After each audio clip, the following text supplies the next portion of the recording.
Hi guys, હું છું ભરત. આજે આપણે બનાવવા જઈ રહ્યા છીએ મસાલાવાળી ધાણી એટલે કે પોપકોર્ન. તો સૌથી પહેલાં આપણે મિત્રો એક કઢાઈ લઈ લઈશું અને તેમાં આપણે થોડું તેલ નાખી દઈશું. મિત્રો આપણે હોળીમાં ધાણીને ડાળિયાને એવું લીધેલું હતું, એમાંથી હવે આપણે ધાણીને આપણે બનાવીશું મસાલેદાર, જેથી કરીને ખાવામાં પણ ખૂબ મજા આવે. અને તમે પણ મિત્રો ઘરે જરૂર ટ્રાય કરજો. મસાલાવાળી ધાણી ખૂબ જ ખાવામાં સ્વાદિષ્ટ લાગશે અને તમારા બાળકોને પણ ખૂબ જ મજેદાર લાગશે. તેલ મિત્રો સરખું શેકાઈ જાય પછી આપણે જે ધાણી છે તેને તેમાં નાખી દઈશું અને તેને સરખી રીતના આપણે મિક્સ કરી દઈશું.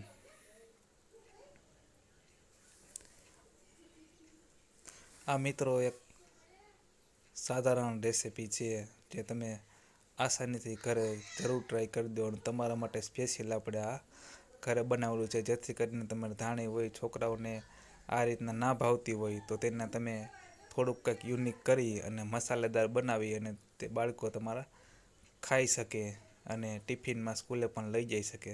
ત્યારબાદ સ્વાદ અનુસાર મીઠું પણ એમાં નાખી દઈશું, જેથી કરીને ખાવામાં ખૂબ જ ટેસ્ટી લાગે.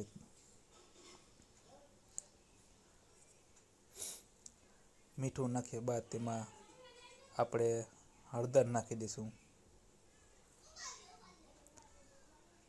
મિત્રો જેટલી ધાણી હોય જેટલી તમારા પીળાશમાં અને જેટલા સ્વાદમાં જોતા હોય એટલી તમે હળદર તેમાં નાખી દેજો. અને આ રીતના આપણે બધું સરખી રીતના મિક્સ કરતું રહેવાનું છે.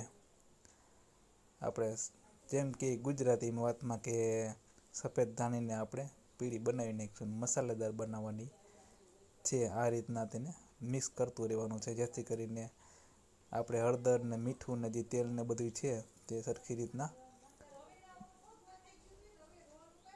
મિક્સ થઈ જાય. તો આપણી ધાણી મિત્રો કમ્પ્લીટ છે. વિડીયો ગમ્યો તો લાઈક કરી દો, શેર કરી દો અને સબસ્ક્રાઈબ કરવાનું મને ભૂલશો નહીં. ઘરે જરૂર કરજો. તો બાય બાય.